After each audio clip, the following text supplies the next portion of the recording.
Now, I think that it's apropos that we're in Elul and we're approaching the Day of Judgment, to come in to listen to one of the great concepts of Breslov Hisbodedus, which is the concept of Hisbodedus, which is that when things are happening to you in your life, and if possible, he's going to say all the time, you speak to God, you ask him why, you talk to him, you ask for things that you need. All of this is contained in Hisbodedus, and let's see what Rabbi Yitzchak Myer, Morgenster, has to say. The main way for a person to protect his mind and build his personal Beis HaMikdash is through Hisbodedus, private and spontaneous prayer in one's own language. At the very least, he must make his precious and lofty avoda in some way a part of his spiritual life. Hisbodedus is so deep. It's the ultimate purpose of all creation. It is the point of absolute self-nullification before Hashem and uniting with him. I would say, like, parenthetically, my looking at this, is that you are addressing God in your own language, and that is like recognizing his power and his authority. It's a direct relationship. So he says the parapet. Now, in last week's Parsha, there was a point about making a little fence around your roof. People had flat roofs so they shouldn't fall off. When you build a new house, every single Jew, he says, plays a part in the building of the new house. What's the new house? The third Beis HaMikdash. When the pasuk exhorts us to make a parapet for that new house, it is telling us that the new house requires protection. One must draw down the mochin. That is, what are mochin? So we see mochin all the time if you listen to the shiurim. Mochim are high levels of godly awareness. That's what they are. They're combinations of male and female forces, but they lead to awareness of God. They're the embodiment of and spread upon us the sukkah of your peace and protect our comings and goings.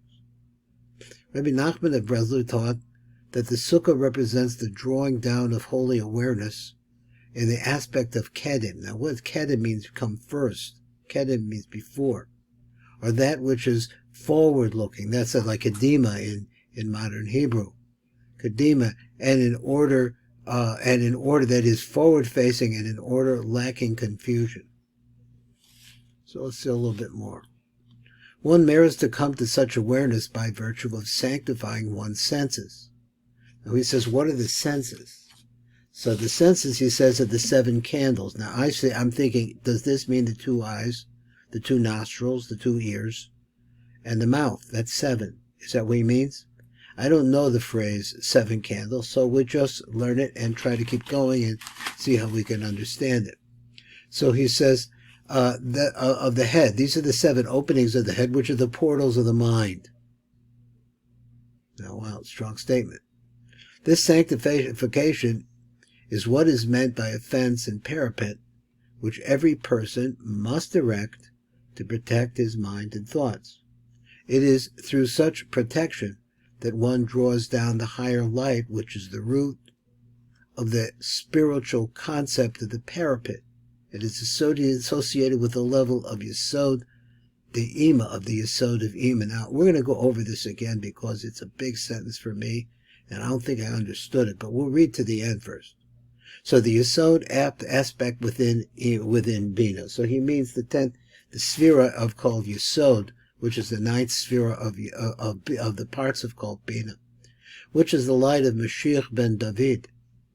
He is the true guardian of the third Beis HaMikdash. The parapet protects the roof, the highest part of the building, just as one must protect his mind, the highest part of himself. So he says that we need to have something that bounds our minds. Let's go up to this sentence right here. He's up to the top. We'll read it again. One merits to come to such awareness. How do you get these what is called mochin the godless? By virtue of sanctifying one's senses, the 7 candles of the head. So it is that things you see, things you hear. So he would say like this, don't listen to gossip. He said, don't look at things which are forbidden to look at.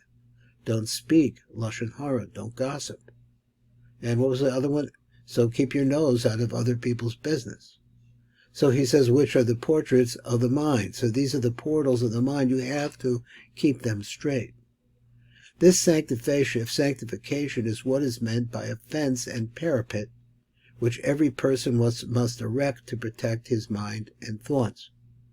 It is through such protection that one draws down the higher light, which is the root of the spiritual concept of the parapet, which is a fence around your mind, and is associated with a level of Yesod, the Ima. That I don't really understand 100% how it is the Yesod of Ima, but the Yesod of Ima, so he says it's associated with the level of the Yesod of Ima. What happens to the Yesod of Ima? It goes into Zeranpin and delivers Mochin. The Yesod aspect within Bina. He wants to say there's 10 spheres in Bina. One of them is Yesod, which is the light of Mashiach ben David. Now that's a part that we really have to look at. He says at the level of Yesod, which is the spiritual concept of the parapet, which is by sanctifying your eyes, nose, ears, and mouth. By doing that, you're preparing yourself to be able to be makabel, the Yesod of Ima. That's the metaphor for it. That is the higher. She is the source of where these mochin will come to, which is the light of Mashiach. That light itself, these mochin, is the light of Mashiach ben David. Now, I don't have a proof for that. Mashiach ben David is really the concept of Malchus. He is the true guardian of the third base of Migdal, is he. But remember, who is our king? Our king is a powerful, wonderful, lovely, lovely man who's a musician. And he entertains. The parapet protects the roof, the highest part of the building, just as one must protect his mind, the highest part of himself. Now, let me see if I can move this very carefully this way, give myself a little bit. Sometimes when I move it, it cuts off the video. So, the reason why one must expend a great deal of effort, where's my pencil? Of effort to protect his mind is because everything that Hashem created is in balance. This is a whole thing. He said actually creation is in balance, a perfect sync. Holiness and its counterpart parallel one another. Now he says holiness. What's the counterpart of holiness would be the klipos, a mirror image, which is false. Just as the mind is the seat of sanctity within a person, so too is the focus of the efforts of the klipos. They fuel our imaginations as we are reading this in lots of different places. And I said before, if you live in the Shiurim, that this Rabbi Morgenster is a peer of Rabbi Yosef Chaim Memran. So this is especially true during the final generation before the arrival of Mashiach, and that's where we're at right now, when the forces of negativity are overwhelming. It's unbelievable what's happening in the United States as far as the election is concerned. One requires intense protection to be saved from their influence. The biggest thing that the party of the Democrats is all about is abortion. So every single person is duty-bound to examine and determine what exactly he needs protection from, so that the sanctity of his thoughts is not defiled. Now, when the Sitra Achra means the forces of evil, let me see if I got this right. When the forces of evil sees, the Sitra Achra sees that a person is making sincere efforts to begin to serve Hashem, it does all it can to make the person fail from this goal. This is why extra precautions are always necessary. You need to put a fence around your mind. This is Baruch Fleischman, and we've been listening to Rabbi Yitzchak, Myer, Morgenster, Shlita.